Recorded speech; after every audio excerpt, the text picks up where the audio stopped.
കാറ്റത്തെ കിളിക്കൂട് സീരിയലിന്റെ latest episode review ആണ് പറയുന്നത്. അങ്ങനെ ഓഫീസിലെ പണികളൊക്കെ വലിയ പതർച്ചയൊന്നുമില്ലാതെ ഭയങ്കര നീറ്റായിട്ട് തന്നെ ചെയ്യുന്ന നിധിക്ക് അവിടെ വലിയൊരു ഓപ്പർച്യൂണിറ്റി വരികയാണ്. പുതിയ പ്രോജക്റ്റ് പ്രസന്റ് ചെയ്യാൻ വേണ്ടിയിട്ട് സിദ്ധാർത്ഥ തിരഞ്ഞെടുത്തിരിക്കുന്നത് നിധിയെയാണ്. സിദ്ധാർത്ഥിനെയും അവിടുത്തെ ബാക്കി സ്റ്റാഫുകളെയൊക്കെ അമ്പരപ്പിച്ചുകൊണ്ട് തന്നെ ഒരു അസാമാന്യ പ്രകടനമാണ് നിധി അവിടെ കാഴ്ചവെച്ചത്. നിധിയുടെ ആ ഒരു പെർഫോമൻസ് കണ്ടതോടുകൂടി തന്നെ സിദ്ധാർത്ഥിന് അവളോടുള്ള ഒരു അടുപ്പം അങ്ങ് തുടങ്ങിക്കൂടാണ്. സത്യം പറഞ്ഞ നിധിയെ കണ്ട അന്ന് തൊട്ട് സിദ്ധാർത്ഥിന്റെ ഉള്ളിൽ ഒരു താല്പര്യമുണ്ടായിരുന്നു അവളോട്. നിധിയുടെ ആ ഒരു മിടുക്ക് കണ്ടപ്പോൾ തന്നെ അത് വല്ലാതെ കൂടി വന്നു. പക്ഷേ ഇത് നിധിക്ക് ഒരു പരിധി കഴിഞ്ഞപ്പോൾ വല്ലാത്തൊരു ഇറിറ്റേഷൻ പോലെയാണ് ഉണ്ടാവുന്നത്. നിധി പലപ്പോഴായിട്ട് സിദ്ധാർത്ഥിന്റെ അടുത്ത് നിന്നും ഒഴിഞ്ഞു മാറാൻ നോക്കുന്നുണ്ട്. എങ്കിലും സിദ്ധാർത്ഥ് ഓഫീസിനും പുറത്തു വെച്ചുമൊക്കെ അവൾ വല്ലാതെ അങ്ങ് ശല്യം ചെയ്യാണ്. അങ്ങനെ സിദ്ധാർത്ഥ് ഒരു കാര്യം തീരുമാനിച്ചു. അവൾ ഈ വലിയൊരു വിജയം നേടിയെടുത്തുകൊണ്ട് തന്നെ നിധിക്ക് വലിയൊരു പാർട്ടി തന്നെ കൊടുക്കണമെന്ന്. അതിനു വേണ്ടിയിട്ട് സിദ്ധാർത്ഥ് ഒരു ഡിന്നർ പാർട്ടി അറേഞ്ച് ചെയ്യാണ്. ഈ പാർട്ടിയോട് കൂടി നിധിക്ക് തന്നോട് വല്ലാത്തൊരു അടുപ്പമുണ്ടാവുമെന്നും അത് പ്രണയത്തിലേക്ക് മാറുമെന്നൊക്കെ സിദ്ധാർത്ഥ് ഇങ്ങനെ മനസ്സിൽ വിചാരിക്കുന്നുണ്ട്. അങ്ങനെ എല്ലാവരെയും വിളിച്ച് സിദ്ധാർത്ഥ് ഒരു ഡിന്നർ പാർട്ടി ഒരുക്കി. അവിടെ വെച്ച് എല്ലാവരുടെയും മുന്നിൽ വെച്ച് തന്നെ കേക്ക് മുറിക്കുകയും നിധിക്കൊരു ഗിഫ്റ്റ് കൊടുക്കുകയും ചെയ്തു. നിധിക്കത് ഒട്ടും തന്നെ താല്പര്യമില്ലായിരുന്നു. എങ്കിലും അത്രയും പേരുടെ മുന്നിൽ വെച്ച് വേണ്ട എന്ന് വെക്കാൻ അവൾക്ക് കഴിഞ്ഞതുമില്ല. എന്താ നിധി, അതൊന്ന് പൊട്ടിച്ചു നോക്കിക്കൂടെ എന്ന് സിദ്ധാർത്ഥ് ചോദിക്കുമ്പോൾ നിധി ആ ഒരു ഗിഫ്റ്റ് തുറന്നു നോക്കുകയാണ്. ഒരു വില കൂടിയ വാച്ചായിരുന്നു സിദ്ധാർത്ഥ് അവൾക്ക് സമ്മാനമായി കൊടുത്തത്. ഇത് മറ്റാരും അറിയാതെ സിദ്ധാർത്ഥിന്റെ ഒരു സ്റ്റാഫ് ഫോട്ടോ എടുത്തിട്ട് അത് സിദ്ധാർത്ഥിന് അയച്ചു കൊടുത്തു. ഉടനെ തന്നെ സിദ്ധാർത്ഥ് അതിൽ കുറേയധികം ലവ് സിംബലുകളൊക്കെ ഇട്ട് അത് സ്റ്റാറ്റസ് വെക്കുകയും സുധീഷിന്റെ ഫോണിലേക്ക് അയച്ചു കൊടുക്കുകയും ചെയ്തു. സിദ്ധാർത്ഥിന്റെ ആ ഒരു പെരുമാറ്റം സഹിക്കാൻ വയ്യാതെ എനിക്ക് വല്ലാതെ തലവേദനിക്കുന്നു എന്നൊക്കെ പറഞ്ഞ് വീട്ടിൽ പോകണമെന്നൊക്കെ പറഞ്ഞ് അവിടെ നിന്നും നിധി ഒഴിഞ്ഞു മാറി. സുധീഷിനെ വിളിച്ച് വേഗം തന്നെ കാറിൽ കയറി.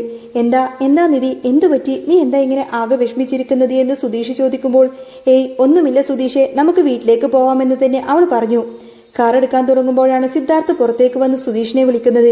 സുധീഷ് അടുത്തേക്ക് ചെന്നപ്പോൾ സിദ്ധാർത്ഥ് പറയാണ്, എടാ നീ ഇപ്പൊ നിന്റെ കാറിൽ കയറ്റി കൊണ്ടുപോകുന്നത് എന്റെ പെണ്ണാടാ, ഞാൻ സ്നേഹിക്കുന്ന എന്റെ പെണ്ണ്. ഇത് കേട്ടപ്പോൾ സുധീഷിന് വല്ലാത്ത ദേഷ്യവും സിദ്ധാർത്ഥിനെ കൊന്നുകളയാൻ അത്രമാത്രം പകയുമൊക്കെയാണ് തോന്നിയത്. തിരിച്ച് വീട്ടിലേക്ക് എത്തിയിട്ടും നിധിക്ക് ഓഫീസിൽ പോവാൻ വല്ലാത്ത മടിയായിരുന്നു. പിറ്റേന്ന് ഓഫീസിൽ ചെന്നിട്ട് ഒന്നിനും ഒരു ശ്രദ്ധയും കിട്ടാതെ വിഷമിച്ചിരിക്കുന്ന നിധിയെ സിദ്ധാർത്ഥ് വീണ്ടും ശല്യം ചെയ്യാണ്. എങ്ങനെയൊക്കെയോ അവിടെ നിന്നും വീട്ടിലേക്ക് എത്തിയപ്പോൾ രാത്രി ഒരു 10 മണിയായപ്പോൾ സിദ്ധാർത്ഥ് ഫോണിലേക്ക് മോശപ്പെട്ട മെസ്സേജുകളൊക്കെ അയക്കാൻ തുടങ്ങി. സിദ്ധാർത്ഥിന് അവളുടെ മനസ്സിനെ കുറിച്ച് ഒന്നും തന്നെ അറിയണ്ട. അയാൾക്ക് അവളുടെ ശരീരത്തിൽ മാത്രമാണ് ആവശ്യം. പിറ്റേന്ന് സുധീഷിന്റെ ഫോണിലേക്ക് ആ ഫോട്ടോസ് ആരോ അയച്ചു കൊടുത്തപ്പോൾ അവൻ ആകങ്ങ് തകർന്നു പോയി. താൻ സ്നേഹിക്കുന്ന ഭാര്യ മറ്റൊരാളുടെ കയ്യിൽ നിന്നും സമ്മാനം വാങ്ങിച്ച് ചിരിച്ചു നിൽക്കുന്ന ആ ഒരു ഫോട്ടോസ് എല്ലാം കണ്ടപ്പോൾ നിധിക്ക് തന്നോട് സ്നേഹമില്ല എന്നും സിദ്ധാർത്ഥുമായി പ്രണയത്തിലാണെന്നും തന്നെ സുധീഷ് തെറ്റിദ്ധരിച്ചു. സിദ്ധാർത്ഥിന്റെ ശല്യം സഹിക്കാൻ വയ്യാതെ വന്നപ്പോൾ ഒടുവിൽ നിധി സുധീഷിനോട് സഹായം ചോദിച്ചു. സുധീഷെ, എനിക്ക് അയാളുടെ പെരുമാറ്റം ഒട്ടും തന്നെ ഇഷ്ടപ്പെടുന്നില്ല, നീ എന്നൊന്ന് രക്ഷിക്കണമെന്ന് പറഞ്ഞപ്പോൾ സുധീഷ് അത് കേൾക്കാത്ത മട്ടിലാണ് നിന്നത്. നിധി വീണ്ടും പിന്നാലെ നടന്ന് ചോദിച്ചപ്പോൾ എന്താ സുധീഷെ എന്നോടൊന്നും മിണ്ടാത്തത്, ഞാൻ അറിയാതെ ഒരു തെറ്റും ചെയ്തിട്ടില്ലല്ലോ എന്ന് പറയുമ്പോൾ ഒരു മറുപടിയും പറയാതെ എനിക്കിവിടെ നിൽക്കാൻ താല്പര്യമില്ല എന്നൊക്കെ പറഞ്ഞ് അവൻ നേരെ പുറത്തേക്ക് പോയി.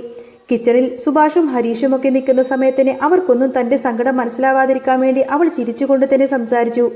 ഓഫീസിൽ പോകുന്നില്ലേ എന്ന് സുഭാഷ് ഏട്ടൻ ചോദിച്ചപ്പോൾ പോകുന്നില്ലെന്ന് പറഞ്ഞ് സങ്കടം ഉള്ളിൽ ഒതുക്കിക്കൊണ്ട് തന്നെ അവൾ അവിടെ നിന്നും ഇറങ്ങി. ഓഫീസിൽ ചെന്നിട്ടും സിദ്ധാർത്ഥിന്റെ മോശം നോട്ടവും വർത്തമാനവും കാരണം അവൾക്ക് അവിടെ ഇരിക്കാൻ പോലും പറ്റിയില്ല.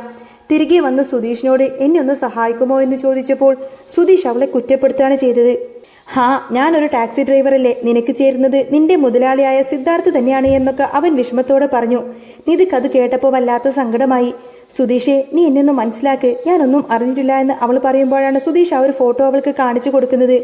അതിലെ ലവ് സിംബലുകളെല്ലാം കണ്ടുകൊണ്ട് തന്നെ നിധി ഞെട്ടിപ്പോയി. സുധീഷെ, ഇത് ഞാൻ അറിഞ്ഞതില്ല, എനിക്ക് ആ സമയത്ത് അത് വാങ്ങാതിരിക്കാൻ പറ്റില്ലായിരുന്നു എന്ന് പറഞ്ഞിട്ടും സുധീഷ് അതൊന്നും തന്നെ ഉൾക്കൊണ്ടില്ല. നമ്മൾ പാവപ്പെട്ടവരല്ലേ, നിങ്ങളുടെ സ്റ്റാറ്റസിന് ചേരുന്നവർ ഒന്നാവുന്നതല്ലേ നല്ലത് എന്നൊക്കെ പറഞ്ഞ് അവൻ അവിടെ നിന്നും മാറിപ്പോയി. നിധിക്കത് വല്ലാത്ത വിഷമമായി. പിറ്റേന്ന് ഓഫീസിൽ ചെന്ന് നിധി സിദ്ധാർത്ഥിനോട് ആഞ്ഞടിച്ചു. നിങ്ങൾ എന്തിനാണ് ഇങ്ങനെയൊക്കെ പോസ്റ്റ് ചെയ്യുന്നത്, ഒരു ഗിഫ്റ്റ് തന്നിട്ട് ഇങ്ങനെയാണോ മോശം സിംബലുകളൊക്കെ ഇടുന്നത് എന്നൊക്കെ ചോദിക്കുമ്പോൾ സിദ്ധാർത്ഥ് അത് നിസാര മട്ടിലാണ് കണ്ടത്. ഇതിനാണോ നീ ഇങ്ങനെ പിണങ്ങിയിരിക്കുന്നത്, ഞാൻ എല്ലാവർക്കും ഇങ്ങനെയൊക്കെ തന്നെയാണ് കൊടുക്കാറുള്ളത് എന്ന് അയാൾ പറഞ്ഞു. എങ്കിൽ കഴിഞ്ഞ ആഴ്ച മോഹൻ സാറിന് ഗിഫ്റ്റ് കൊടുത്തപ്പോൾ നിങ്ങൾ ഇങ്ങനെയൊന്നും ചെയ്തില്ലല്ലോ എന്ന് നിധി തിരിച്ചു ചോദിച്ചപ്പോൾ അയാളുടെ മുഖം അങ്ങ് വാടി. നിങ്ങൾ എൻ്റെ ഭർത്താവിനോട് എന്താ പറഞ്ഞത്, ഞാൻ നിങ്ങളുടെ പെണ്ണാണെന്നോ? സുധീഷ് എൻ്റെ കസിനല്ല, അയാൾ എൻ്റെ ഭർത്താവാണ്, അയാൾ എന്നെ താലി കെട്ടിയ പുരുഷനാണ് എന്ന് നിധി തുറന്നു പറഞ്ഞു.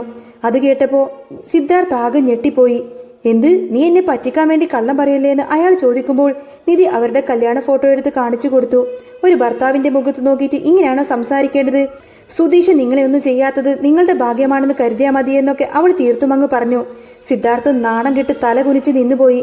തിരിച്ച് വീട്ടിലേക്കെത്തി സുധീഷിനോട് സംസാരിക്കാൻ നോക്കിയെങ്കിലും അവൻ അപ്പോഴും ദേഷ്യത്തിൽ തന്നെയായിരുന്നു.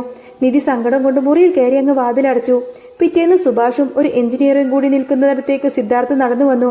സുഭാഷ് പഴയതൊക്കെ ഓർമ്മിപ്പിച്ചപ്പോൾ സിദ്ധാർത്ഥിന് ആളെ മനസ്സിലായി. നിധി പറഞ്ഞത് സത്യമാണോ എന്നറിയാൻ വേണ്ടി നിധിയുടെ ഭർത്താവ് ആരാണെന്നൊക്കെ അയാൾ ചോദിച്ചു. അത് എന്റെ അനിയൻ സുധീഷാണെന്ന് സുഭാഷ് പറഞ്ഞപ്പോൾ നിധി പറഞ്ഞത് സത്യമാണെന്ന് സിദ്ധാർത്ഥിന് ബോധ്യപ്പെട്ടു. സുധീഷ് ആവട്ടെ നിധി താൻ കൊടുത്ത ആ ഒരു വാച്ച് മാറ്റിവെച്ച് സിദ്ധാർത്ഥ് കൊടുത്ത വില കൂടിയ വാച്ചാണ് ഉപയോഗിക്കുന്നത് എന്ന് തെറ്റിദ്ധരിച്ചിരിക്കുകയാണ്.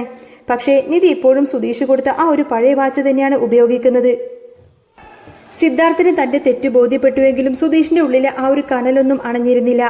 നിധി തന്നെ ചതിക്കില്ലെന്ന് ഒരു വശത്ത് തോന്നുമ്പോഴും സിദ്ധാർത്ഥിന്റെ വാക്കുകളും ആ ഫോട്ടോയും അയാളെ വല്ലാതെ അസ്വസ്ഥനാക്കി. പിറ്റേന്ന് രാവിലെ നിധി ഓഫീസിലേക്ക് ഇറങ്ങാൻ തയ്യാറാവുമ്പോൾ സുധീഷ് പതിവിലും ഗൗരവത്തിലായിരുന്നു.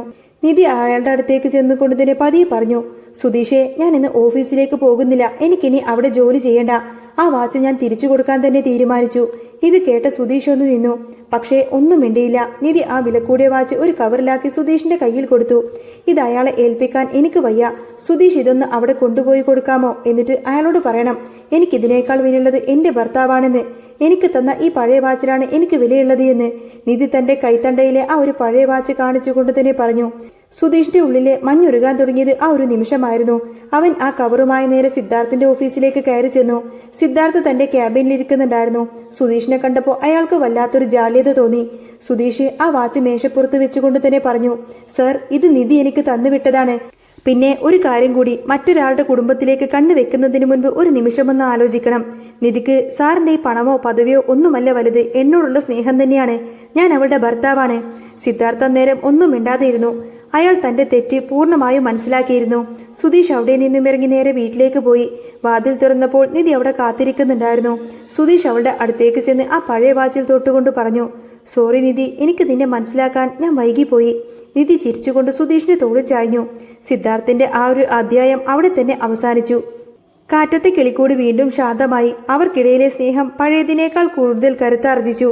പുറത്ത് മഴ പെയ്യാൻ തുടങ്ങിയിരുന്നു. ആ മഴവില്ല് പോലെ സുന്ദരമായൊരു പുതിയ തുടക്കം അവർക്കിടയിൽ വിരിഞ്ഞു. അങ്ങനെ ആ പഴയ വാച്ചിലെ സെക്കൻഡ് സൂചി അവർക്കായി സന്തോഷത്തിന്റെ പുതിയ നിമിഷങ്ങൾ അങ്ങനെ എണ്ണി തുടങ്ങുന്നതും കാണിച്ചുകൊണ്ടാണ് കേട്ടോ എപ്പിസോഡ് പൂർണ്ണമാവുന്നത്. അപ്പോൾ നിങ്ങൾക്ക് ഈ ഒരു ചാനൽ ഇഷ്ടമാവുകയാണെങ്കിൽ സബ്സ്ക്രൈബ് ചെയ്യാനും സപ്പോർട്ട് ചെയ്യാനും മറക്കല്ലേ. നെക്സ്റ്റ് വീഡിയോ ആയിട്ട് ഉടനെ വരാം. ബൈ.